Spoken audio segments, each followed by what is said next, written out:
वन्देऽहं श्रीगुरः श्रीयुतपदकमलं श्रीगुरुन् वैष्णवांश श्रीरूपं साग्रजातं सहगण रघुनाथान्वितं तं सजीवं साद्वैतं सावधूतं परिजनसहितं श्रीकृष्णचैतन्यदेवं श्रीराधाकृष्णपादान् सहगण ललिता श्रीविशाखान्वितं जय जगन्नाथ। श्रीमद्भागवतम द्वितीय स्कंद दशम अध्याय श्लोक संख्या 25। गतिं जिगीषतः पादौ रुरुहाते अभिकामिकं पदभ्यां यज्ञः स्वयं हव्यं कर्मभिः क्रियते नृभिः निराभिद्यत शिष्णो वै प्रजानन्दमृतार्थिनः उपस्था आसीत् कामानां प्रियं तदुभयाश्रयम् उत्सीशुश्रूक्षोर्धमोत्तुमूलं निरभिद्यत वैगुदं ततः पायुस्ततः भित्तभिन्मित्र उत्सर्ग उभयाश्रयः अशीष शुष्प्रो पुरः पुर्या नाभिद्वारमपानतः तत्र पानस्ततो मृत्युः पृथक्त्वम् मुभयाश्रयम् आदित्योरन्नपानानामासन् कृक्ष्यन्त्रनाडयः नद्यः समुद्राश्च तयो तुष्टिः पुष्टिस्तथाश्रये निदिध्यासोरात्ममायां हृदयं निरभिद्यत ततो मानस्तश्चन्द्रः संकल्पः काम एव च। अनुवाद 25 से 30 तक पढ़ो। जब उन्हें अभिष्ट स्थान पर जाने की इच्छा हुई तब उनके शरीर में पैर उगाए। चरणों के साथ ही चरण इंद्रिय के अधिष्ठाता रूप में वहां स्वयं यज्ञ पुरुष भगवान विष्णु स्थित हो गए और उन्हीं में चलना रूप कर्म प्रकट हुआ। मनुष्य इसी चरणेंद्रिय से चलकर यज्ञ सामग्री एकत्र करते हैं। संतान, रति और स्वर्ग भोग की कामना होने पर विराट पुरुष के शरीर में लिंग की उत्पत्ति हुई। उसमें उपस्थेंद्रिय और प्रजापति देवता तथा इन दोनों के आश्रय रहने वाले काम सुख का आविर्भाव हुआ। जब उन्हें मल त्याग की इच्छा हुई तब गुदा द्वार प्रकट हुआ। तत्पश्चात उसमें पायु इंद्रिय और मित्र देवता उत्पन्न हुए। इन्हीं दोनों के द्वारा मल त्याग की क्रिया संपन्न होती है। अपान मार्ग द्वारा एक शरीर से दूसरे शरीर में जाने की इच्छा होने पर नाभि द्वार प्रकट हुआ। इससे अपान और मृत्यु देवता प्रकट हुए। इन दोनों के आश्रय से ही प्राण और अपान का भिक्षो यानी मृत्यु होती है। जब विराट पुरुष को अन्न जल ग्रहण करने की इच्छा हुई तब कोख, आंतें और नाड़ियां उत्पन्न हुई। साथ ही कुक्षी के देवता समुद्र, नाड़ियों के देवता नदियां एवं तुष्टि और पुष्टि ये दोनों उनके आश्रित विषय उत्पन्न हुए। जब उन्होंने अपनी माया पर विचार करना चाहा तब हृदय की उत्पत्ति हुई। उससे मन रूप इंद्रिय और मन से उसका देवता चंद्रमा तथा विषय, कामना और संकल्प प्रकट हुए। इसमें विराट पुरुष की जो वैराज पुरुष की जो सृष्टि कैसे उत्पन्न हुआ ये बारे में श्री सुखदेव गोस्वामी पाद वर्णन करते हैं। पहले वो बताए थे कल जो 24वां श्लोक में कि जब भगवान विराट पुरुष जब कर्म करने की इच्छा हुई, किसी को कुछ देने या लेने की इच्छा हुई, तब उनके हाथ हस्तेंद्रिय प्रकट हुआ था और उनके देवता इंद्र देवता भी प्रकट हुए। तभी आज बता रहे हैं कि गतिं जिगसति पादौ। आज विराट पुरुष अगर मतलब अभिष्ट स्थान अभिकामिकाम गतिं जिगसितः, जब वो कोई अभिष्ट काम को या स्थान को जाने की इच्छा हुई तब उनके दोनों पैर मतलब सृष्टि हुए और चरण के साथ उनके अधिष्ठात्र देवता स्वयं भगवान विष्णु के रूप में स्थित हो गए। और फिर उनमें उनके चलना रूपी कर्म हुआ और मनुष्य पादेंद्रिय से चलकर यज्ञ सामग्री को एकत्रित करता है। मतलब पदभ्यांग स्वयं यज्ञ नृभि कर्म भी हव्यम क्रियते। इति मतलब यहाँ पर जो मनुष्य है वो चरण में मतलब जो भगवान की यज्ञ सामग्री एकत्रित करने के लिए वो चलना चाहता है, तभी जाके ये चरण की उनका ज़रूरत पड़ता है, तभी चरण मतलब उत्पन्न होता है। यहाँ पर श्री भगवान जो सृष्टि करे हैं, जब वो इच्छा करते हैं तब ये सब सृष्टि होता है। इसका मतलब जो इंद्रियाँ हस्त पाद, अभी आगे हम अन्य इंद्रियाँ देखेंगे, इस सारी इंद्रियाँ को विष्णु आराधना के रूप में या श्री कृष्ण की आराधना के रूप में व्यवहार करने के लिए शरीर का उत्पत्ति किया गया है। इसका व्यतिरिक्त इस शरीर का, ये इंद्रियों का कोई कार्य नहीं है, ये समझ लेना चाहिए। क्योंकि सभी देवता हमारे इंद्रियों में क्रियाशील तब होते हैं जब हम उससे श्री कृष्ण की आराधना रूपी कार्य करते हैं, नहीं तो फिर ये सब माया द्वारा ही परिचालित हो जाता है। जैसे हमारा पिछले अध्याय में कहा गया है, ऋत अर्थ यत प्रतीयते न प्रतीयते चात्मनि। हमें दिखता है कि हम यज्ञ कर्म के लिए हम चल रहे हैं, भक्त यज्ञ कर्म के लिए ही चलता है, लेकिन जो मायावश है वो अपनी इंद्रिय तृप्ति के लिए चलता है। तो इसी से वो यदि वो चलता है लेकिन उसको भगवान उद्देश्य उसको पता नहीं चलता, अतएव वो माया के अधीन में चलता है। मतलब वो वहाँ पर शुभ भगवान को दर्शन नहीं कर पाता। विराट पुरुष जब मतलब प्रजानंदा मृतार्थिनः वै शिष्णः निरभिद्यतः उपस्थः तदुभयाश्रयम् कामनं प्रियम आसीत्। इस जगह में जब विराट पुरुष को संतान आनंद स्वर्ग की प्राप्ति इच्छा हुई तो शरीर में लिंग के उत्पन्न हुआ और उसमें उपस्थित इंद्रिय और उसके अधिष्ठाता प्रजापति देवता और उनको अधीन रहने वाले काम सुख का आविर्भाव हुआ। मतलब यहाँ पर जो आनंद शब्द रति को कहा गया है और अमृत शब्द स्वर्ग के लिए ही कहा गया है कि यहाँ पर पजानंदा अमृतार्थिनः, अमृत के लिए स्वर्ग प्राप्ति के लिए ही जो आनंद उनको प्राप्त होता है, तो उसमें शरीर का लिंग उत्पन्न हुआ, उससे उपस्थ इंद्रिय और उपस्थ इंद्रियों की अधिष्ठात्र देवता प्रजापति एवं काम सुख, कामना पूर्वक सुख या स्त्री सुख उसी से उत्पन्न हो गया। तो ये जो सुख है, ये सुख आपेक्षिक है।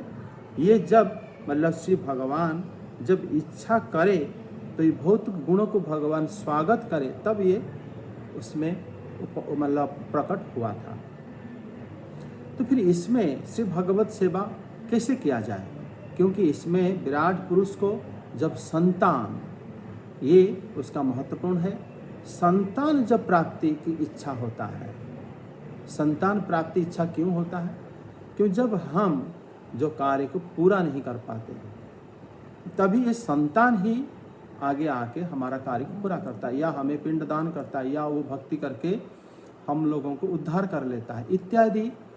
जिनका मन में इच्छा होता है वही लोग विवाह आदि क्रिया करके स्वर्ग प्राप्ति इच्छा करते हुए शरीर में ये लिंग, उपस्थ इंद्रिय, प्रजापति देवता आदि सब और काम सुख आदि आविर्भाव हो जाता है।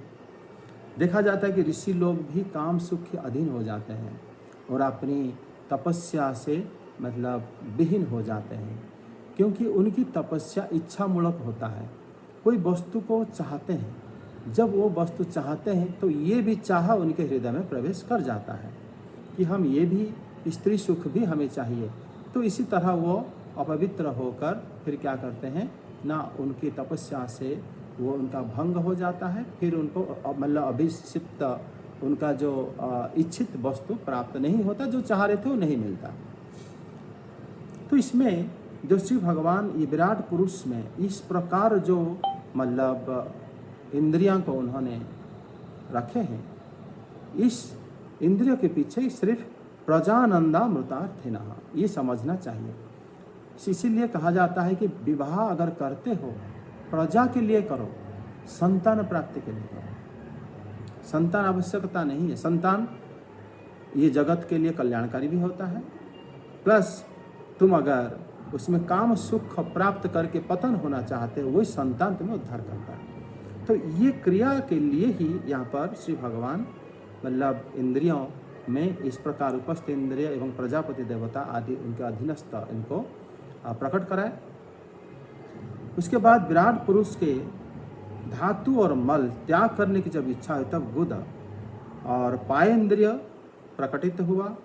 उसके पश्चात उनके जो देवता मित्र एवं देवता उसमें प्रकटित हो गए, क्योंकि इसी से ही मतलब उत्सर्गन क्रिया आदि पूर्ण होता है होता है बॉडी में। उत्सर्ग क्यों होता है? क्योंकि स्वयं हम अपने शरीर में द्वैत भाव से वस्तु को जब ग्रहण करते हैं उसमें कुछ कुछ वस्तुएं हमें ज़रूरत नहीं पड़ता एवं वो शरीर से निकल जाता है। द्वंद्व शरीर में जब हमारी भाव ही ऐसा है कि यह अच्छा है बुरा है, यह अच्छा है ये बुरा है, तो उसी समय जो हमारा शरीर में जो वस्तु की हमें आवश्यकता नहीं होती वो शरीर से निकल जाता है।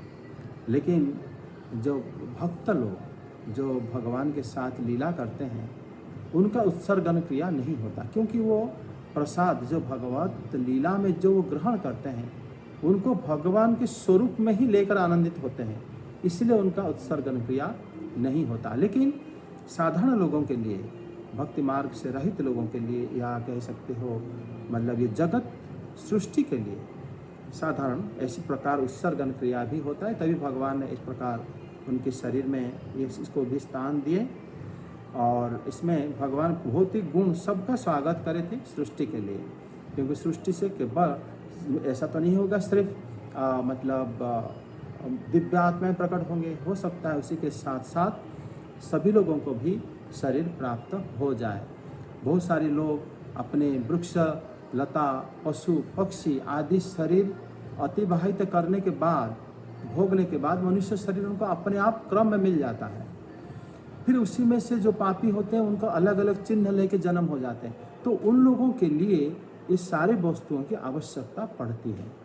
फिर इसके साथ साथ भी फिर वो भगवान के साधु गुरु वैष्णव शास्त्र के माध्यम से फिर वो सबको त्याग भी करके भगवत धाम को प्राप्त होता है। जब एक शरीर से दूसरे शरीर जाने की इच्छा होती है तब नाभि द्वार प्रकट होता है।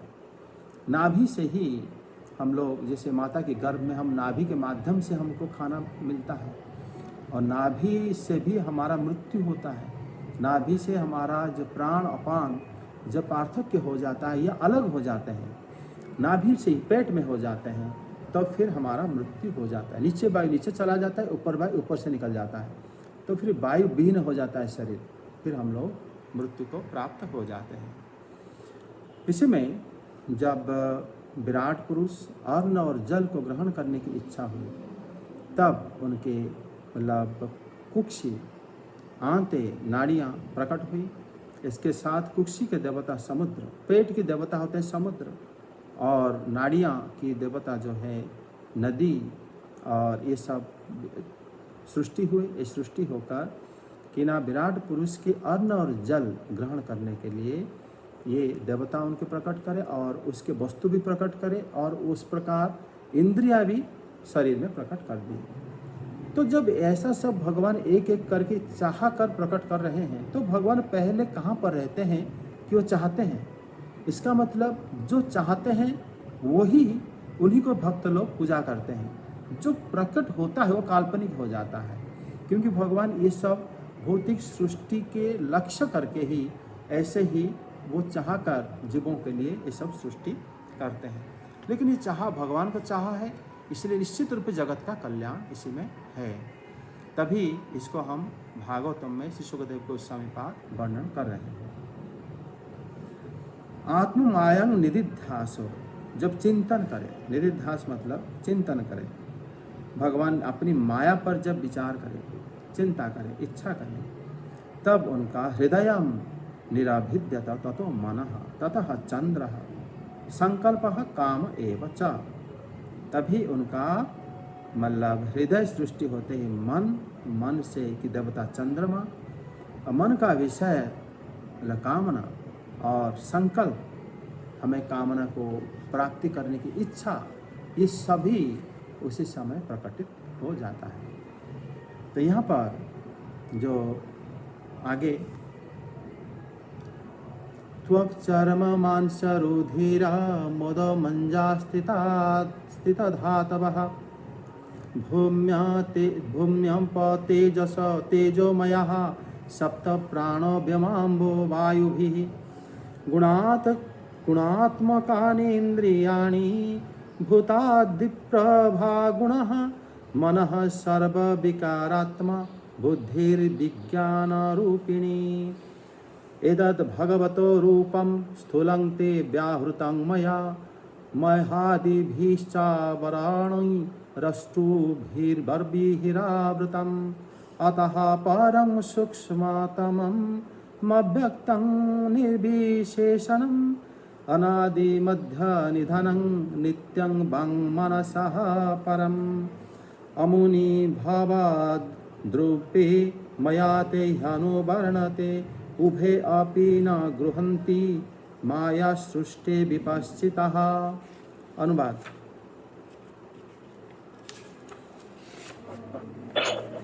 विराट पुरुष के शरीर में पृथ्वी, जल और तेज से 7 धातुएं प्रकट हुईं: त्वचा, चर्म, मांस, रुधिर, मेद, मज्जा और अस्थि। इसी प्रकार आकाश, जल और वायु से प्राणों की उत्पत्ति हुई। श्रोत्र आदि सब इंद्रियां शब्द आदि विषयों को ग्रहण करने वाली हैं। वे विषय अहंकार से उत्पन्न हुए हैं। मन सब विकारों का उत्पत्ति स्थान है और बुद्धि समस्त पदार्थों का बोध कराने वाली है। मैंने भगवान के इस स्थूल रूप का वर्णन तुम्हें सुनाया है। यह बाहर की ओर से पृथ्वी, जल, तेज, वायु, आकाश, अहंकार, मैं तत्व और प्रकृति इन 8 आवरणों से घिरा हुआ है। इससे परे भगवान का अत्यंत सूक्ष्म रूप है। वह अव्यक्त, निर्विशेष, आदि, मध्य और अंत से रहित एवं नित्य है। वाणी और मन की वहां तक पहुंच नहीं है। मैंने तुम्हें भगवान के स्थूल और सूक्ष्म, व्यक्त और अव्यक्त जिन 2 रूपों का वर्णन सुनाया है, ये दोनों ही भगवान की माया के द्वारा रचित हैं। इसलिए विद्वान पुरुष इन दोनों को ही स्वीकार नहीं करते। इसमें विराट पुरुष के शरीर में त्वक, चर्म, मांस, रुधिर, मेद, मज्जा स्थित धातवः, ये 7 धातुएं प्रकट हुए। ये सुखदेव गोस्वामी पाद बता रहे हैं कि इसमें पृथ्वी, जल, और तेज से त्वचा, चर्म, मांस, रुधिर, मेद, मज्जा और अस्थि, ये 7 धातुएं उत्पन्न होती हैं। आकाश, जल और वायु द्वारा प्राण उत्पन्न होता है। तो यहाँ पर 7 धातुओं का एक बद्ध भाव जो यहाँ पर वर्णन किया गया है, और 7 धातुएं जो पृथ्वी, जल, तेज से उत्पन्न हुआ है। बाकी जो धातु ये 3 मुख्य है, पृथ्वी, जल और तेज। और इन सबों में 5 भौतिक होने पर भी वायु और आकाश ये दोनों सबों के आहार रूप में संवर्धक नहीं, इसलिए इन दोनों को पृथ्वी और जल तेजमय ही कहा गया है। वायु और आकाश ये स्वतः स्थित नहीं हो पाते, ये पृथ्वी, जल और तेज के अधीन ही रहते हैं। इसलिए यहाँ पर सिर्फ मतलब जो पृथ्वी, जल और तेज, भूम्य आप तेजोमया, ये तीनों को ही बताया गया है कि इसी तीनों से 7 धातु आए हैं। वास्तव में 7 धातु के अंदर 5 तत्व है, लेकिन 3 मुख्य है। तो इसी के द्वारा ही 7 धातुएं उत्पन्न हुई है, जिसके बारे में हम जानते हैं, क्योंकि 7 धातुएं हमारे शरीर के अंदर विद्यमान है। तभी श्री भगवान बताता, श्री सुखदेव गोस्वामी पाद बताते हैं कि इंद्रियाणि गुणात्मकानि गुणः भूतादि प्रभवः मनः सर्वविकारात्मा बुद्धि विज्ञान रूपिणी। मतलब यहाँ पर एक महत्वपूर्ण विषय सुखदेव गोस्वामी पाद यहाँ पर कह रहे हैं कि मतलब ये जो बुद्धिस्तु श्री गोस्वामी पाद बताते हैं कि तथा भूतार्थ विज्ञान रूपिणी तनतु परमार्थ गाहिणी वैराग्य अर्थ मुक्तम। मतलब ये सारी बातें जो सुखदेव गोस्वामी पाद वर्णन करे हैं, श्री गोस्वामी पाद कहते हैं ये वैराग्य उत्पन्न करने के लिए करे हैं। मतलब तुम जब पता चला कि विराट स्वरूप में ये सब चीज़ें भगवान ने पहले से ही मतलब सोच के बनाए हैं, तो उस जानने के बाद व्यक्ति आसक्त नहीं होता भोगों के प्रति, वरन उससे दूर रहता है, उसे वैराग्य आ जाता है। तभी ये जो प्रतिपादन सुखदेव गोस्वामी पाद ने करे हैं, स्वामी पाद बताते हैं कि उन्होंने बुद्धि और मन को भी उन्होंने स्वरूप कहकर बताए हैं। मतलब ये भी भौतिक है, ये भी आध्यात्मिक नहीं है। मतलब इसी में उन्होंने बताया कि ये सूत्र आदि सभी इंद्रियां शब्द आदि विषयों का ग्रहण करती है। ये सभी गुण भूत आदि अहंकार से उत्पन्न हुआ है, और ये मन सभी विकारों का उत्पत्ति स्थल है, और बुद्धि समस्त विषयों का ज्ञान कराती है। मतलब यहाँ पर सारे वस्तुएं को तो उन्होंने भौतिक कि ये मटेरियलिस्टिक है, ये बात सुखदेव गोस्वामी पाद इस श्लोक में बता दी।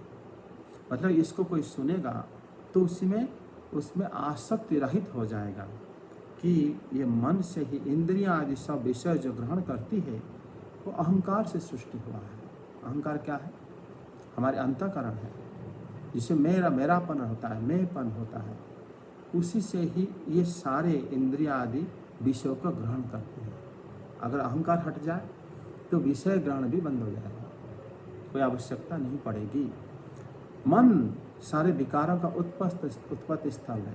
तुम्हें क्या अच्छा लगा, क्या बुरा लगा, तुम्हें क्या वहीं पर दुख लगा, सुख लगा, मान अपमान लगा, ये सब मन का विकार है।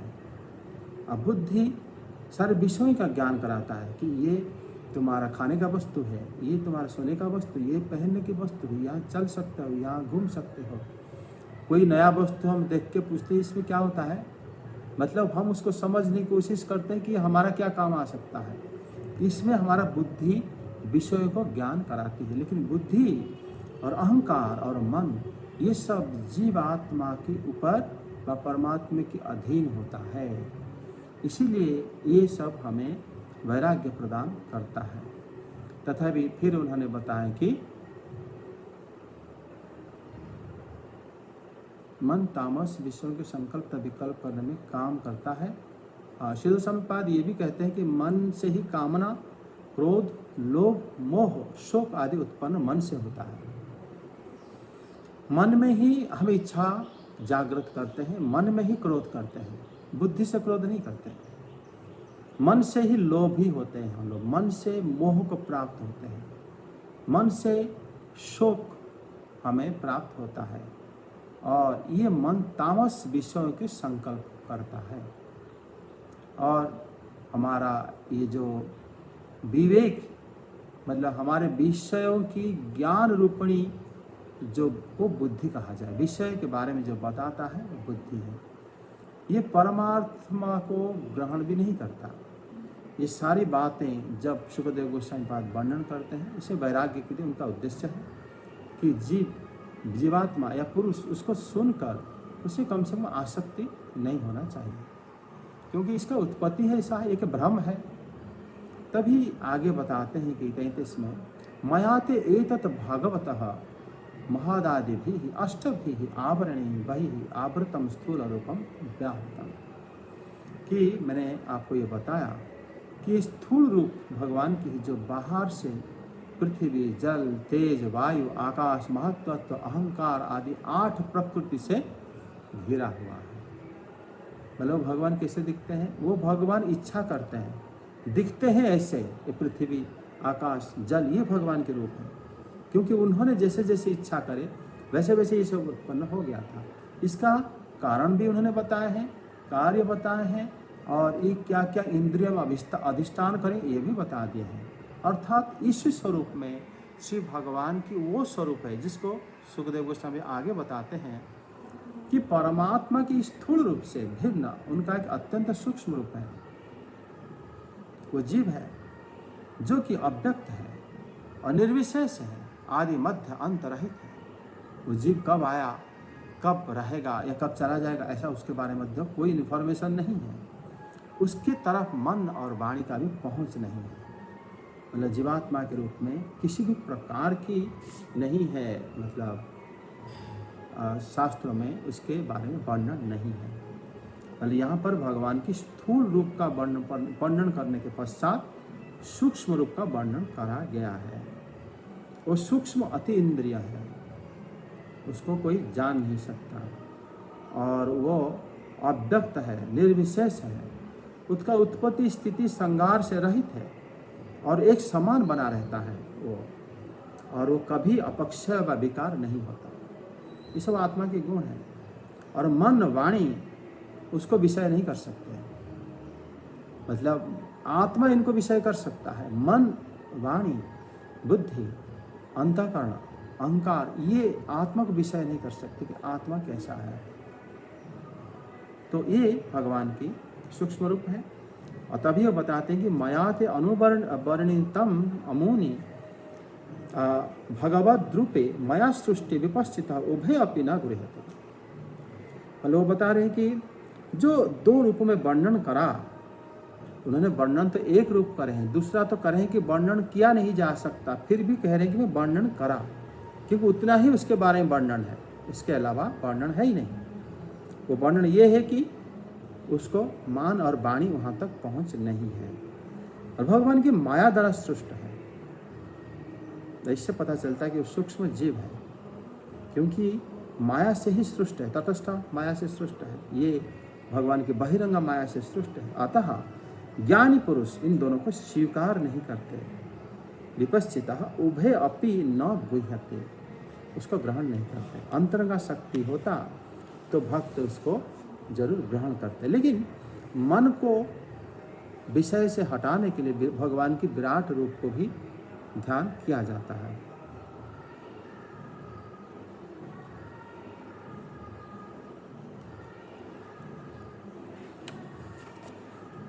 आज हम यही रखते हैं। इसमें क्वेश्चन कुछ है क्या? सर, जैसे आपने बताया कि जो मतलब जैसे सुखदेव गोस्वामी जी ने बताया कि जो विद्वान लोग हैं दोनों ही रूपों को ग्रहण नहीं करते, लेकिन सर आत्मा को तो ग्रहण करते हैं सर हम, कि आत्मा है, जीव है, तो उससे कैसे समझे? नहीं, उन्होंने जो आत्मा को ग्रहण क्या करते हैं, आत्मा को ग्रहण आत्मा को विद्वान लोग आत्मा में रमण तो नहीं, मतलब अजीवात्मा से कोई उसमें रमण तो नहीं करते। वो ग्रहण कैसे करते हैं कि आत्मा परमात्मा की अंश है, उन्हीं का अंश है, उन्हीं की सेवा करना चाहिए, यही ग्रहण है। ये उनके ग्रहण नहीं क्या कहा जा सकता, इसको वो भगवान के साथ जोड़ के, जैसे यहाँ पर सुखदेव गोस्वामी पाद दोनों वर्णन करे हैं। यहाँ पर जो भगवान की बहिरंगा शक्ति और भगवान की जो सूक्ष्म तटस्थ शक्ति को वर्णन करे हैं, ये भी उन्होंने भगवान के साथ जोड़ के वर्णन करें कि ये इनके उन्हीं का है। उसी प्रकार अगर ऋषि महर्षि इनको ग्रहण भी करें हैं, अहं ब्रह्मास्मि, अयम आत्मा ब्रह्म या तत्वमसि, इसी वाक्य द्वारा ग्रहण करें हैं, इसमें वो ग्रहण करने के पीछे भी भगवान की नित्य रूप इसमें कारण है, अन्यथा उसको ग्रहण नहीं करते हो। मतलब भगवान से एक ही मानते हैं उसे? हाँ, भगवान को मान के ही उनको ग्रहण किया जाता है, अगर उनसे पृथक करके ग्रहण कोई नहीं करता। ठीक है सर, ठीक है सर। हरे कृष्णा, जय जगन्नाथ। हरे कृष्णा सर। हरे कृष्णा। श्री कृष्ण गोविंद हरे मुरारे, हे नाथ नारायण वासुदेव। श्री कृष्ण गोविंद हरे मुरारे, हे नाथ नारायण वासुदेव। हरे कृष्ण कृष्ण कृष्ण हरे हरे, हरे राम राम राम हरे हरे। हरे कृष्ण कृष्ण कृष्ण हरे हरे, हरे राम राम राम हरे हरे। जगन्नाथ श्रीमद् भागवतम की जय, सभी भक्त वृंद की जय। जय श्री बलदेव, जय श्री सुभद्रा, जय श्री जगन्नाथ दर्शन देव की जय। जय जय श्री राधे श्याम।